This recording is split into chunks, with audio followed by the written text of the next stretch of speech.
সবাই বলছে যারা এখানে আছে যে এটা একটা ঐতিহাসিক বিজয় হলো, একেবারে ভিপি জিএস এজিএস।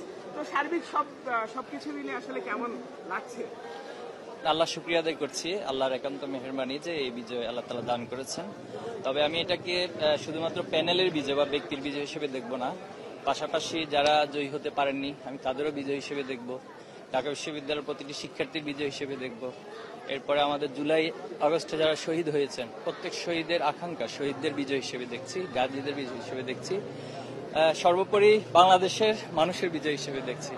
তো এই বিজয়কে তখনই পূর্ণতা পাবে যখন আমাদের প্যানেল থেকে যে ইশতেহার দেওয়া হয়েছে, যে প্রতিজ্ঞাগুলো করা হয়েছে, যখন আমরা সেটা পূর্ণ করতে পারবো, আমি আশা করি তখনই আমাদের এই বিজয়টা পূর্ণতা পাবে ইনশাআল্লাহ।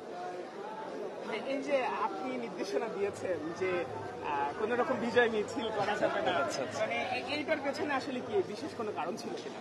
না দেখুন, আসলে এখানে বাংলাদেশের নতুন কিছু নয়া স্বরূপ আমরা আবিষ্কারের জন্য চেষ্টা করছি। বিশেষ করে বাংলাদেশের রাজনৈতিক সংস্কৃতিতে যে পরিবর্তন সবাই প্রত্যাশা করে, যে এক পক্ষ বিজয় লাভ করলো তারা অনেক বেশি উচ্ছ্বাস করবে, কিন্তু যারা জয়ী হতে পারেনি তারা অনেকটা মন খারাপ। তো আমরা এই কালচারগুলোকে একটু পরিবর্তন করতে চাচ্ছি।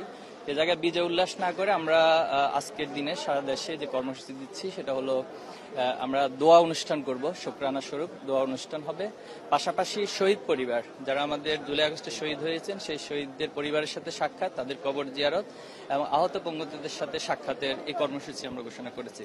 তো আমরা মনে করি এটি আমাদের সবচেয়ে বড় সেলিব্রেশন হবে এবং এর মধ্য দিয়ে আমরা সবার কাছে এই মেসেজ দিব যে আমরা সকলে মিলে এই বিজয়কে উদযাপন করি। না, আমরা বলেছি ইতিমধ্যে যে কোনো মিছিল আমরা করব না এবং মিছিল না করার জন্য আমরা সারা দেশে সেই নির্দেশনা দিয়েছি।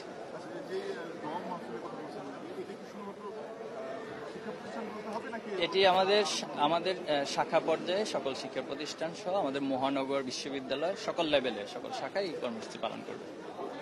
ক্যাম্পাসে সৌহার্দ্যপূর্ণ পরিবেশ রাখার জন্য আপনাদের বন্ধুবর্তী যে সংগঠন আছে তাদের প্রতি কোনো বার্তা দেবেন কিনা বা কোনো আহ্বান করবেন কিনা? অবশ্যই আমরা চাই যে একটি সৌহার্দ্যপূর্ণ, সম্প্রীতিপূর্ণ এবং সবাই সবার প্রতি যে উদারতা, ভালোবাসা, শ্রদ্ধাবোধ, এর মধ্য দিয়ে একটি নতুন পরিবেশ তৈরি হবে। আসলে আমাদের বাংলাদেশের রাজনীতি কালচারে এই জিনিসগুলো অনেক বেশি প্রয়োজন। আমি আশা করি ঢাকা বিশ্ববিদ্যালয়ের শিক্ষার্থীরা এই কালচার প্রবর্তনে ঢাকা ইউনিভার্সিটিকে একটি মডেল হিসেবে এবং ডাকসু সেখানে সবচেয়ে বড় ভূমিকা পালন করবে।